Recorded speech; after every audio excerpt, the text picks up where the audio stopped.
Good evening दोस्तों, स्वागत है आपका अपने YouTube channel @just royal Malik में।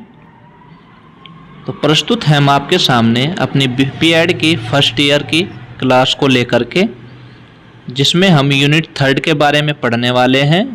हमने आपको शुरू में बताया था यूनिट 3 में हमारे 4 टॉपिक हैं, उनमें से 2 टॉपिक हम कवर कर चुके हैं। आज हम प्रस्तुत है आपके सामने तीसरा टॉपिक लेकर के। तो चलिए स्टार्ट करते हैं। स्टार्ट करने से पहले मैं आपसे एक अनुरोध करना चाहूँगा, हमारे चैनल को ज़्यादा से ज़्यादा सपोर्ट करें और लाइक, कमेंट और सब्सक्राइब करें। चलिए हम स्टार्ट करते हैं अपना पहला। तो हमने हेडिंग डाली है यहाँ पे, टॉपिक नंबर 3 है फिटनेस एवं वेलनेस आंदोलन का समकालीन फिटनेस और वेलनेस। तो हम पहले बात करेंगे फिटनेस की, जिसको हिंदी में कहते हैं स्वस्थता, यानी कि शरीर की जो स्वस्थता होती है, यानी कि शरीर कितना फिट है उसके बारे में। इसमें लिखेंगे स्वस्थता किसी विशेष कार्य से संबंधित रहती है। शारीरिक शिक्षा एवं खेलों में प्रत्येक खेल के लिए खिलाड़ी की फिटनेस अलग अलग होती है, यानी कि प्रत्येक खिलाड़ी में अलग अलग फिटनेस पाई जाती है। साधारण रूप से देखा जाए, एक डॉक्टर की फिटनेस एक इंजीनियर की फिटनेस से, एक टीचर की फिटनेस एवं एक शारीरिक शिक्षक की फिटनेस में अलग अलग होती है दोनों। यानी कि अगर मैं बात करूं, एक डॉक्टर की फिटनेस अलग होती है जबकि एक इंजीनियर की फिटनेस अलग होती है। इसी प्रकार अगर मैं एक हिंदी के टीचर की फिटनेस देखूं और एक फिजिकल एजुकेशन के टीचर की फिटनेस देखूं तो उनमें भी अंतर मिलता है। फिर आगे लिखेंगे, इसी प्रकार से एक फुटबॉल के खिलाड़ी की फिटनेस एक कुश्ती के खिलाड़ी की फिटनेस से अलग होती है। कहने का तात्पर्य, फिटनेस उसके कार्य की प्रकृति के अनुरूप होती है।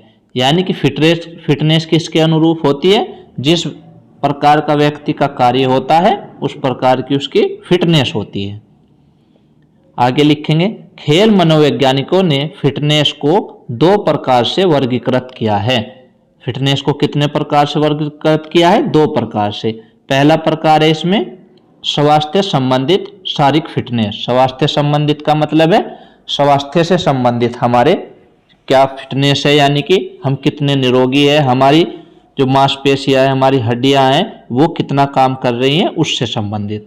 और दूसरा इसमें लिखा हुआ है गामा कौशल संबंधित स्वस्थता। यानी कि गामा कौशल का मतलब है यहाँ से जो हम एक्टिविटी करते हैं उनसे, यानी कि उसमें हम कितनी गति से और कितनी स्फूर्ति से काम कर रहे हैं उससे संबंधित है। तो चलिए हम अपने पहली फिटनेस की जो पहला भाग है उसके बारे में बात करते हैं।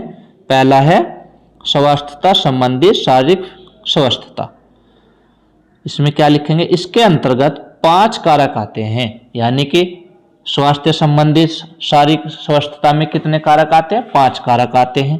पहला कारक है मांसपेशीय ताकत, यानी कि मांसपेशी में कितनी ताकत होती है, पहला कारक वो होता है, जिसको मसल स्ट्रेंथ भी बोलते हैं इंग्लिश में। इसमें आगे लिखेंगे, यह मांसपेशी तथा मांसपेशियों के समूह की वह अक्षमता होती है।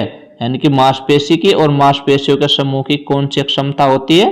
जो किसी प्रतिरोध के विरुद्ध या उसके ऊपर से कार्य करती है। यानी किसी प्रतिरोध के विरुद्ध, जो प्रतिरोध किसको बोलते हैं? जो रुकावट होती है उसमें काम करती है। जैसे हम उदाहरण के तौर पे लिख देंगे, एक दीवार को धक्का मारना तथा डंबल को उठाना। इसमें क्या क्या चीज कार्यरत होती है? मांसपेशियां। दूसरी हेडिंग डालेंगे कारक की, मांसपेशीय सहनशीलता। मांसपेशीय सहनशीलता क्या होती है? इंडोरेंस बोलते हैं सहनशीलता को इंग्लिश में। यानी कि मांसपेशियों के, हमारे अंदर मांसपेशियों में कितनी सहनशीलता है, कितनी देर तक वो कार्य में स्थिरता बनाए रखती है। इसमें लिखेंगे, यह मांसपेशीय तथा मांसपेशियों के समूह की वह अक्षमता होती है जो किसी क्रिया या अभ्यास को लंबे समय तक थकान की स्थिति में भी करने में सहायक हो। यानी कि जब हम थक जाते हैं उस स्थिति में भी क्या कर सके, वो बनी रहे हमारी मांसपेशियों की सहनशीलता उसको कहते हैं। जैसे इसमें उदाहरण करके लिख देंगे, जैसे cross country, push up, sit up. यानी कि क्रॉस कंट्री की दौड़ कैसी होती है, एक लंबी दूरी की दौड़ होती है जिसमें हम थकावट की स्थिति में भी कार्य करते रहते हैं हमारा शरीर। पुशअप लगाते हैं, जैसे किसी व्यक्ति की तो क्षमता एक पुशअप लगाने की होती है, किसी की लगभग 100 भी लगा सकता है, कोई 50 लगा सकता है। सिटअप भी आप जानते हैं। तो चलिए आगे तीसरे कारक की बात करते हैं। तीसरे कारक में है सर्कुलर इंड्योरेंस। सर्कुलर इंड्योरेंस से क्या तात्पर्य है? सर्कुलर इंड्योरेंस होता है हमारे जो शरीर के अंदर का जो सर्कुलर सिस्टम है वो किस हिसाब से काम कर रहा है, उसकी अक्षमता कितनी है। इसमें लिखेंगे यह हृदय तथा फेफड़ों की अक्षमता होती है जो किसी क्रिया या अभ्यास के साथ प्रभावी रूप से अपने को व्यवस्थित कर लेती है।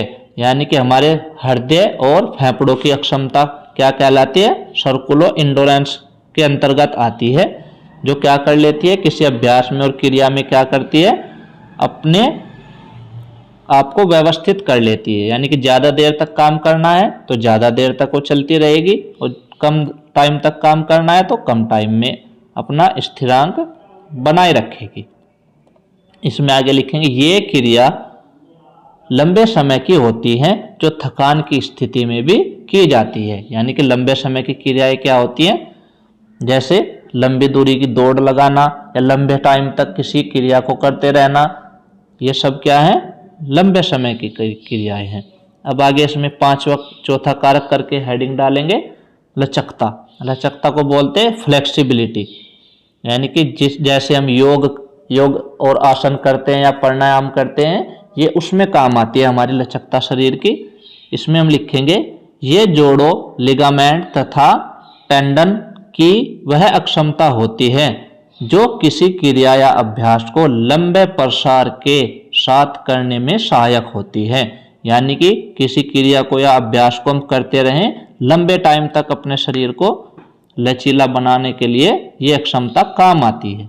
इसमें लिगामेंट तथा मांसपेशियों की स्ट्रेचेबिलिटी एंड इलास्टिसिटी, जॉइंट की मोबिलिटी, मांसपेशियों की सफलनेस विकसित होती है। अब ये क्या क्या होती है, लिगामेंट्स में और मांसपेशियों में क्या क्या मिलता है, स्ट्रेचबिलिटी। स्ट्रेचबिलिटी बोलते हैं खिंचाव को, और जॉइंट में क्या मिलता है, मोबिलिटी। मोबिलिटी बोलते हैं घुमाव को, या हमारे जो मूव करते हैं ना हमारे जॉइंट, उनसे संबंधित है। मांसपेशियों की क्या है, सफलनेस। सफलनेस का मतलब सिकुड़ जाना और फैल जाना। अब इसमें पांचवा कारक करके लिखेंगे बॉडी कंपोजिशन। यानी कि हमारी शरीर की मांसपेशियों की स्थिति और हड्डियों की स्थिति कितनी है, उनकी मात्रा कितनी है।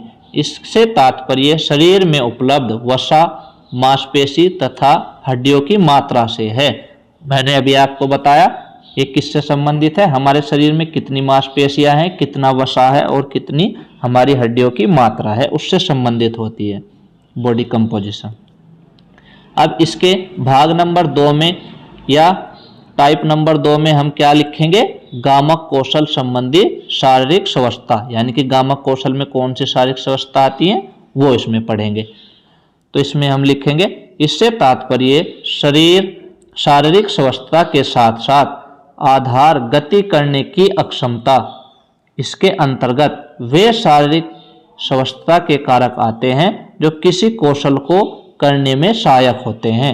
यानी कि इसमें कौन कौन से कारक आते हैं जो किसी कार्य को करने में यानी कि गति भी प्रदान करते हैं और स्थिरता के साथ साथ सारे के सारे कारक इसके अंदर आ जाते हैं। अब वो कौन कौन से कारक हैं इसमें लिखेंगे, इसके 9 कारक हैं। 9 कारकों में से 5 कारक स्वास्थ्य संबंधी शारीरिक स्वस्थता के ही होते हैं। यानी कि जो हम पीछे अभी शारीरिक स्वस्थता में अपने 5 कारक पढ़ चुके हैं, 5 कारक तो वो इसी में आ जाते हैं। पहला कौन सा पढ़ा था हमने, मांसपेशीय ताकत पढ़ी थी, मांसपेशीय सहनशीलता पढ़ी थी। तीसरा पढ़ा था हमने सर्कुलो इंडोरेंस पढ़ा था, और चौथा हमने पढ़ा था लचकता फ्लेक्सिबिलिटी, और 5वां हमने पढ़ा बॉडी कंपोजिशन। ये किस में आ जाते हैं, ये भी हमारे किस में आते हैं, गामक कौशल में। अब छठा जो हमने डाला है वो डाला हुआ है यहाँ पे चाल, यानी कि स्पीड। यहां गति का संबंध दो प्रकार से है। दो प्रकार कैसे है? पहला प्रकार हमने ए नंबर करके लिखा हुआ है, निर्धारित दूरी को कम से कम समय में पूरी करना। यानी कि एक गति तो होती है, जैसे हम अपनी गाड़ी के द्वारा किसी स्थान को कम से कम समय में किसी स्थान पर पहुंच जाते हैं, एक तो उससे संबंधित है, और दूसरी किसी क्रिया को कम से कम समय में पूरी करना। यानी कि जब हम किसी क्रिया को कम से कम समय में पूरी करते हैं, एक उससे संबंधित है। अब यहाँ पे दो प्रकार कौन कौन से हो गए आप समझ पा रहे हैं? एक तो किसी दूरी को कम से कम समय में पूरी करना, एक दूसरा हो गया किसी क्रिया को कम से कम समय में पूरी करना। दूरी का मतलब हो गया कहीं पे हमें, जैसे हमें दिल्ली से मुंबई जाना है तो यहाँ से हम दूरी का फॉर्मूला लगा के निकाल सकते हैं इसको, दूरी बराबर चाल गुना समय। और अगर हम किसी खेल को खेल रहे हैं या किसी क्रिया को कर रहे हैं, यहाँ पे हम कौन सा फॉर्मूला लगाएंगे? चाल बराबर कार्य बटे समय, यानी कार्य कितना है और उसको करने में कितना कार्य लग रहा है। आप अच्छे से समझ गए होंगे। अब इसमें आगे लिखेंगे, एक व्यक्ति में गति के साथ साथ ताकत का होना आवश्यक है। यानी कि एक व्यक्ति में क्या क्या होना आवश्यक है? गति तो होनी आवश्यक है ही, और दूसरी क्या चीज होनी आवश्यक है? ताकत होना आवश्यक है। अब इसमें आगे लिखेंगे, उसको छोटी दौड़ों में भी प्रयोग किया जा सकता है। यानी कि ताकत कहाँ पे? छोटी दौड़ों में। यहाँ पे लिख लेना आप आगे, छोटी दौड़ों में प्रयोग करते हैं या किया जा सकता है, प्रयोग करते हैं। यहाँ पे आप लिख लेना, ये हमसे छूट गया है, करते हैं, ये चीज आप इसमें लिख देंगे। यानी छोटी दौड़ों में ताकत का प्रयोग होता है और लंबी दूरी की दौड़ों में सहनशीलता का प्रयोग होता है। चलो अब सातवां जो हमारा कारक है इसमें करके लिख देंगे शक्ति। शक्ति का मतलब है पावर। वह अक्षमता होती है जिसमें व्यक्ति किसी अधिकतम प्रतिरोध के विरुद्ध या उस पर से अधिकतम बल के साथ कार्य करता है। यानी कि ताकत क्या होती है? किसी प्रतिरोध के विरुद्ध अधिक ताकत से क्या करता है? कार्य करता है। और आगे लिखेंगे इसमें, यह बल तथा वेग का गुणांक होती है। यानी कि शक्ति क्या होती है? पावर बराबर होता है बल गुणा वेग। यह आपने फॉर्मूला भी पढ़ा होगा। यहां बल से तात्पर्य मांसपेशीय ताकत है तथा वेग का संबंध चाल से है। यानी कि मांसपेशियां कितनी ताकत लगा रही हैं और किसी प्रतिरोध को कितनी चाल से आगे प्रस्थापित कर रही हैं, उससे संबंधित है। अब आठवां कारक इसमें डाल के हमने लिखा है संतुलन। संतुलन को कहते हैं इंग्लिश में बैलेंस। ये शरीर की वह अक्षमता होती है जिसमें एक स्थायी स्टैटिक स्थिति न्यूरोमस्कुलर तंत्र के कारण बनी रहती है। यानी कि किसके कारण बनी रहती है? बैलेंस। एक तो स्टैटिक स्थिति के कारण और दूसरा न्यूरो मस्कुलर तंत्र के कारण ये क्या होती है? बनी रहती है। संतुलन का मतलब क्या होता है? संतुलन होता है जैसे हम किसी क्रिया को कर रहे हैं, लंबी दौड़ को लगा रहे हैं और वहां पे हमारा मस्तिष्क संतुलन में अगर होगा तो हम उसको आसानी से पूरी कर लेंगे। अगर हमारा मस्तिष्क हमारे शरीर के संतुलन में नहीं होगा तो हम उसको बीच में ही खत्म कर देंगे। तो संतुलन बहुत जरूरी है। फिर इसमें आगे लिखेंगे, जिसमें शरीर की मांसपेशियां केंद्रीय गुरुत्वाकर्षण बल के साथ अपना सामंजस्य बल बैठाती है। यानी कि जो शरीर की मांसपेशियां है वो जो हमारी पृथ्वी का गुरुत्वाकर्षण बल है उसके साथ सामंजस्य यानी कि संबंध बना लेती है। वही बात मैंने अभी कही, अगर हमारा शरीर और हमारे पृथ्वी के गुरुत्वाकर्षण बल में क्या हो गया? संबंध हो गया तो हम उस काम को कर लेंगे। अगर नहीं बन पाया तो हम अपना संतुलन खो के उसको बीच में ही रोक देंगे। अब इसमें आगे लिखेंगे, जिसमें शरीर गति करते समय अपना संतुलन बनाए रखता है।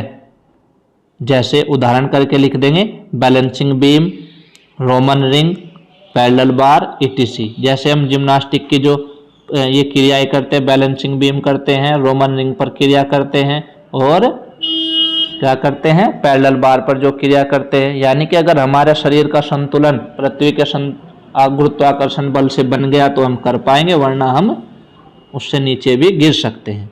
इसमें हमने 9वीं हेडिंग करके लिखा है, 9वां कारक सामंजस्य। सामंजस्य को क्या कहते हैं, कोऑर्डिनेशन। इसमें लिखेंगे यह वह क्षमता होती है जो किसी क्रिया का विशिष्ट प्रकार से तालमेल के साथ करने में सहायक होती है। यानी किसी क्रिया को तालमेल के साथ करने में सहायक होती है। यह जटिल क्रियाओं में अहम भूमिका निभाती है। जटिल का मतलब होता है हार्ड जो क्रियाएं होती है उसमें क्या करती है, अहम भूमिका निभाती है। कैसे निभाती है अब आगे लिखेंगे। इसका संबंध चपलता यानी एजिलिटी, संतुलन, बैलेंस, काइनेस्टेटिक सेंस से होता है। काइनेस्टेटिक सेंस क्या होता है, जो हमारे मस्तिष्क के तंतु होते हैं उनका संबंध क्या हो जाता है, हमारे शरीर से अगर बना रहता है तो ही ये काम कर पाती है। अब इसमें 10वीं हेडिंग हमने करके लिखा है चपलता यानी कि एजिलिटी। यह शरीर के अंगों की वह अक्षमता होती है जो कम से कम समय में अपनी दिशा व दशा प्रभावी रूप से बदलने में सहायक होती है।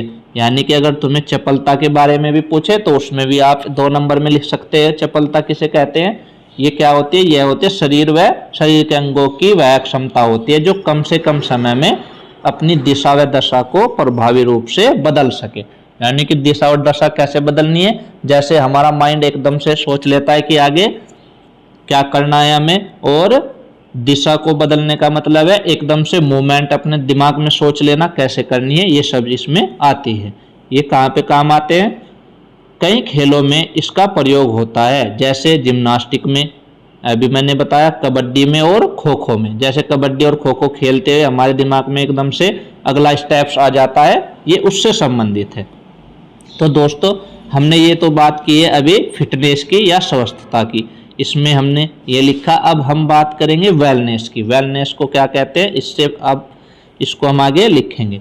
तो यहाँ पे लिखा है वेलनेस से तात्पर्य पूर्ण वेल बीइंग से है। पूर्ण वेल बीइंग का मतलब संपूर्ण, वेल का मतलब होता है, आगे पढ़ेंगे अब हम, मस्तिष्क के और शारीरिक क्रियाओं के संबंध से, जिसमें व्यक्ति शारीरिक, मानसिक, सामाजिक, आध्यात्मिक व संवेगात्मक रूप से विकसित होता है।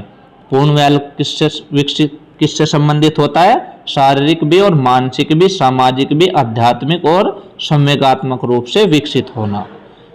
पूर्ण वेल समझ गए किसको कहते हैं, उसमें किसी भी प्रकार का रोग व विकृति नहीं होती। यानी कि फिटनेस क्या होती है, हमारे शरीर से संबंधित होती है कि कैसे हैं, और वेलनेस क्या होती है, हमारे शरीर के अंदर कोई भी डिजीज या रोग नहीं होना चाहिए। रखेंगे वेलनेस नामक अवधारणा 1980 में विकसित हुई, जिसमें फिजिकल फिटनेस के अलावा कई कारक सम्मिलित हुए, जिसमें किसी व्यक्ति को पूर्ण रूप से वेल बीइंग बनाया जा सके। यहाँ यह कहा जा सकता है कि वेलनेस एक बड़ी छतरी है जिसके नीचे कई कारक आते हैं जिनके नाम निम्नलिखित है। यानी कि वेलनेस क्या है, एक बड़ी छतरी है जिसके नीचे शरीर को वेल बीइंग बनाने के लिए, वेलनेस बीइंग बनाने के लिए काम किया जाता है। वो क्या क्या है अब आगे पढ़ेंगे। इसमें क्या क्या आते हैं, इसमें ए नंबर करके लिखा है, शारीरिक अक्षमता आती है इसके अंदर, फिजिकल फिटनेस भी बोल सकते हैं इसको, मानसिक अक्षमता, मेंटल फिटनेस, सामाजिक अक्षमता, सोशल फिटनेस, आध्यात्मिक अक्षमता,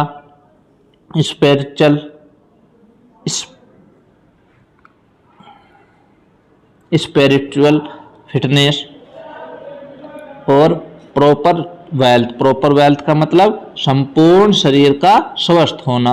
और इसमें ये आगे हमने लिखा है पॉजिटिव लाइफ स्टाइल, यानी कि उसका लाइफ स्टाइल भी कैसा हो, पॉजिटिव हो। यानी कि ये क्या है, ये हमारे वेलनेस के क्या है, कारक है। वेलनेस कब आती है शरीर में, जब वो शारीरिक रूप से स्वस्थ होगा, मानसिक रूप से स्वस्थ होगा, सामाजिक, आध्यात्मिक और प्रॉपर रूप से स्वस्थ होगा, और उसकी जो लाइफ स्टाइल है वो पॉजिटिव होगी। यहाँ पे पॉजिटिव का मतलब है सांसारिक गुणों से व्याप्त होना, यानी कि उस संसार के हिसाब से ही चलने के योग्य होना। अब आगे इसमें वेलनेस के लाभ, वेलनेस के क्या लाभ होते हैं वो लिखे हुए हैं।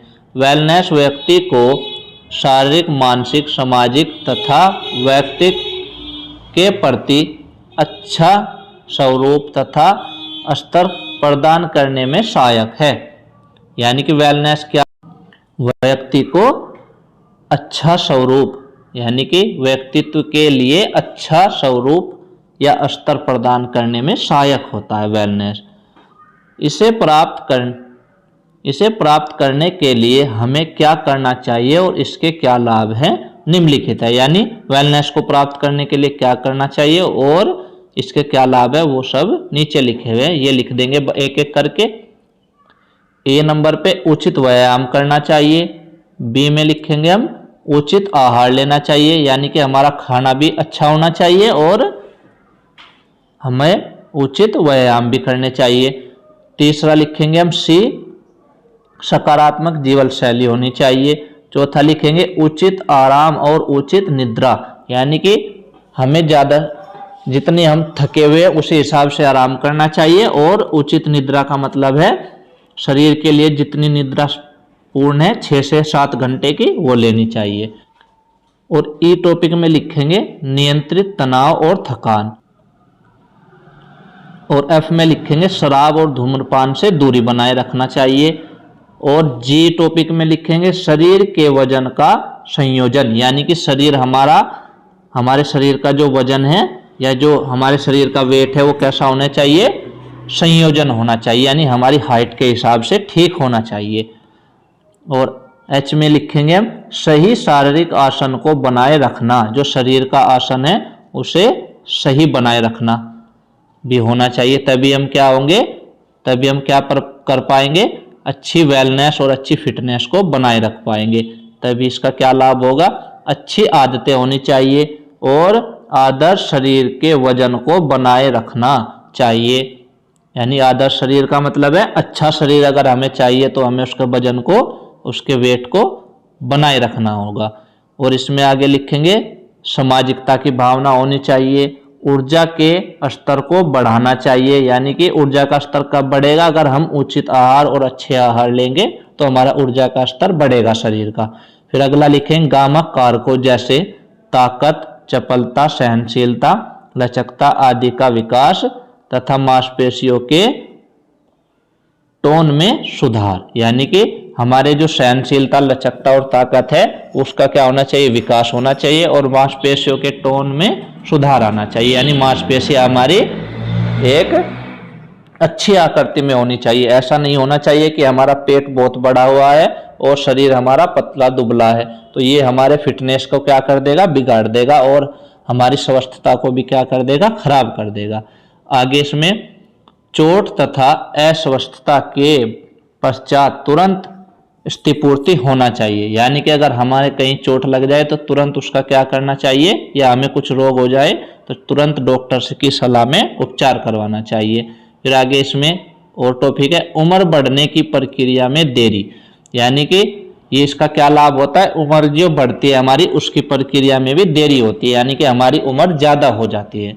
अगर हम अच्छे वेलनेस और अच्छी फिटनेस रखेंगे तो हमारी उम्र भी बढ़ती है।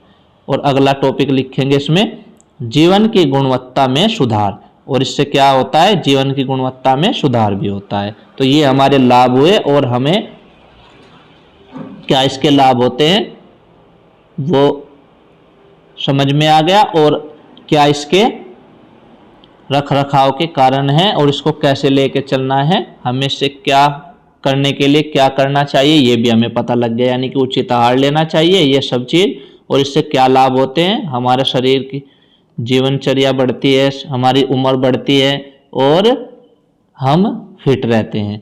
फिर इसमें हम थोड़ा सा और लिख देंगे, इसी प्रकार जीवन की गुणवत्ता में सुधार लाने व दीर्घ आयु के लिए स्वास्थ्य के नियमों तथा सकारात्मक जीवन शैली के कार्यक्रमों को अपनाना पड़ेगा। यानी कि अगर हमें स्वस्थ जीवन और आनंदमय जीवन चाहिए तो हमें क्या करना पड़ेगा, हमें सकारात्मक और गुणवत्ता वाले नियमों को, सकारात्मक नियमों को अपनाना पड़ेगा। फिर इसमें आगे लिखेंगे शारीरिक स्वस्थता तथा वेलनेस को पूर्ण जीवन तक बनाए रखने के लिए सकारात्मक सोच रखनी पड़ेगी। यानी कि अगर हमें जीवन के संपूर्ण जीवन को जीने के लिए क्या करना पड़ेगा, अपनी सोच को सकारात्मक रखना पड़ेगा। यानी कि संसार के साथ मिलजुल कर रहना पड़ेगा और सबको साथ लेकर चलने की भावना अपने अंदर जागृत करनी पड़ेगी। तो दोस्तों, हमारा फिटनेस और वेलनेस का ये टॉपिक नंबर 3 कंप्लीट हुआ और अब हम बात करेंगे टॉपिक नंबर 4 की। इसमें हमारा टॉपिक नंबर 4 है सभी के लिए खेल तथा फिटनेस के रख रखाव एवं प्रोत्साहन में इसकी भूमिका। यानी सभी के लिए जो खेल है और फिटनेस है उसके रख रखाव में क्या भूमिका है खेल की, वो समझाएंगे। अगर वो तुम्हें पूछ ले, किसी भी क्वेश्चन के साथ ऐड करके पूछ सकता है कि वेलनेस की और फिटनेस की परिभाषा लिखिए और खेल का फिटनेस से या वेलनेस में के रख रखाव में क्या भूमिका है वो भी लिखिए। तो उसमें आपको ये लिखना है। तो इसमें हम लिखेंगे, ये टॉपिक नंबर 4 हेडिंग डाल के लिख लेंगे, खेल सभी के लिए ऐसी मुहिम है जो सभी नागरिकों को ऐच्छिक रूप से भाग लेने के लिए उत्साहित करती है। यानी कि खेल कैसी मुहिम है, यानी कि जो सभी नागरिकों को, ऐच्छिक का मतलब है उसकी इच्छा के अनुसार प्रोत्साहित करती है। फिर इसमें आगे लिखेंगे खेल का संबंध ना तो लिंग से, ना धर्म से, ना जाति से, ना बच्चों से, ना वयस्कों से, ना युवक से, ना बूढ़े व्यक्ति से, यह सभी के लिए है। यानी कि खेल का संबंध हम किसी एक व्यक्ति के लिए नहीं कह सकते, यह सभी के लिए है, ये सर्वांगीण विकास करता है। फिर इसमें आगे लिखेंगे खेल सभी के लिए इस नामक मुहिम संपूर्ण जनसंख्या के लिए एक सकारात्मक सोच है। यानी कि खेल क्या है, एक सकारात्मक सोच है। फिर आगे लिखेंगे खेल सभी के लिए ना कि एक मुहिम है, संपूर्ण जनसंख्या के लिए एक सकारात्मक सोच है। यहाँ पे ना कि लिख लेंगे क्योंकि इसमें प्रतिभाग कर सभी स्वस्थ और फिट रहेंगे। यानी कि जो खेल में प्रतिभाग करेगा वो स्वस्थ भी रहेगा और फिट भी रहेगा। खेलों में प्रतिभाग करने से निम्नलिखित विकास होता है। यानी खेलों में प्रतिभाग करने से क्या क्या विकास होता है वो इसमें लिख देंगे। पहला विकास क्या होता है, फिजिकल फिटनेस विकसित होती है। दूसरा, खिलाड़ी अनुशासन में रहता है। तीसरा, निर्णय लेने की अक्षमता बढ़ती है। यानी कि हमें सटीकता से और कैसे निर्णय लेना है वो भी बढ़ती है। चौथा, किसी समस्या का समाधान आसानी से और कम समय में निकाल लेते हैं या निकालते हैं। फिर आगे 5वां लिखेंगे खेलों से आपसी भाईचारा बढ़ता है। क्या होता है, खेलों से आपसी भाईचारा भी बढ़ता है। और टॉपिक नंबर 6 लिखेंगे खेलों से नेतृत्व का विकास तथा बड़ों के प्रति आदर करने का विकास होता है। 8 नंबर करके लिखेंगे इसके माध्यम से एक दूसरे के विचार और संस्कार, पहनावा, रहन सहन, बोली आदि का पता चलता है। यानी कि हम जब खेलने एक राज्य से दूसरे राज्य में जाएंगे या एक देश से दूसरे देश में जाएंगे तो हम एक दूसरे की बोली, रहन सहन आदि को सीख पाएंगे और उसको देख पाएंगे कि ये कैसी है और यहाँ का रहन सहन कैसा है। 9वां नंबर लिखेंगे खेल से समाज में एकता तथा राष्ट्रभक्ति का विकास होता है। यानी क्या क्या होता है, राष्ट्रभक्ति का भी विकास होता है और एकता बनी रहती है आपस में। 10वां टॉपिक करके लिखेंगे 10वां नंबर खेलों से तनाव कम होता है तथा आत्मनिर्भरता का विकास होता है। क्या होता है, खेलों से तनाव भी कम हो जाता है। जो हमारी चिंतन है, जो हम घर को लेकर के इधर उधर की बातों को लेकर के जो तनाव पैदा होता है दिमाग में, वो खत्म हो जाता है और आत्मविकास हो जाता है। आगे इसमें लिखेंगे उपरोक्त के आधार पर यह कहा जा सकता है कि खेल का ना कोई रंग, रूप, जाति, धर्म, लिंग आदि नहीं होता, खेल सभी के लिए है। यानी कि खेल का कोई भी स्पेशल या यूनिक जाति के लिए या किसी यूनिक व्यक्ति के लिए नहीं होता, ये सभी के लिए होता है। ये स्त्रियों के लिए भी होता है, पुरुषों के लिए भी होता है, सभी की ये क्या करता है, सभी का सर्वांगीण विकास करता है। खेल की भूमिका फिटनेस को बढ़ावा देने तथा फिटनेस से लंबे समय तक बनाए रखने से है। यानी कि खेल की भूमिका क्या है, फिटनेस को लंबे समय तक बनाए रखना और बढ़ावा देना से है। फिटनेस वह अक्षमता है जो संबंधित क्रिया को लंबे समय तक थकान की स्थिति में भी करते जाएं, वह फिटनेस कहलाती है। यानी कि फिटनेस का मतलब क्या है, यहाँ पे फिटनेस का मतलब है कोई भी हम क्रिया कर रहे हैं, कोई कार्य कर रहे हैं, उसको बिना थके लंबे समय तक करते रहना हमारी फिटनेस है।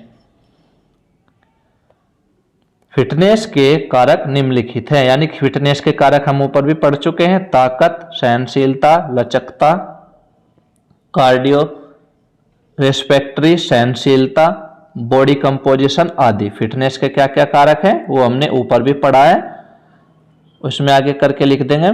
फिटनेस को लंबे समय तक बनाए रखने के लिए एवं उसको प्रोत्साहित करने के लिए खेल एक अहम भूमिका होती है। खेल की क्या होती है, एक अहम भूमिका होती है फिटनेस को लंबे समय तक बनाए रखने के लिए, क्योंकि खेल ही वह प्रक्रिया है जिसके माध्यम से खिलाड़ी में अनुशासन, आत्मनिर्भरता, तनाव पर नियंत्रण, रहन सहन का तरीका आदि गुण विकसित होते हैं। यानी खेल से क्या क्या होता है, हमारे तनाव भी दूर होते हैं, आत्मनिर्भरता बढ़ती है और रहन सहन के तरीके का गुण विकसित हो जाता है। कैसे रहना है, बड़ों की आदर करना और एकता की भावना और राष्ट्रभक्ति और राष्ट्र के विकास में समर्पित होना, ये सब चीजें क्या सिखाता है, खेल सिखाता है। तो खेल किसी एक व्यक्ति के लिए नहीं, यहाँ से हमने क्या सीखा है, ये संपूर्ण मानव जाति का, संपूर्ण स्त्री, संपूर्ण सभी का विकास करने के लिए भूमिका निभाता है। तो दोस्तों आज हमने ये यूनिट नंबर 3 अपनी कंप्लीट कर ली है। तो जिसमें अब हम आपको दिखाने वाले हैं यूनिट नंबर 3 में हमारे क्या क्या टॉपिक थे। यूनिट नंबर 3 में हमारे पास फाउंडेशन ऑफ फिजिकल एजुकेशन के 4 टॉपिक थे जो हमने कवर कर लिए हैं। यहाँ पे फिलोसफिकल फाउंडेशन यानी कि दर्शन शास्त्र के आधार हमने पढ़ लिए हैं। इसमें हमने आइडियलिज्म, प्रैग्मेटिज्म और नेचुरलिज्म वगैरह वगैरह ये सारी चीज़ें पढ़ ली हैं। आदर्शवाद आपने पढ़ा है, अस्तित्ववाद, प्रकृतिवाद, ये सब हमने पढ़ लिया है। और आज हमने इसमें ये तीसरा टॉपिक फिटनेस वेलनेस वाला पढ़ा है और इसमें हमने स्पोर्ट से इसका क्या संबंध है और ये इसको कैसे हमारे शरीर को फिट रखने में कैसे भूमिका निभाता है, ये भी हमने पढ़ लिया है।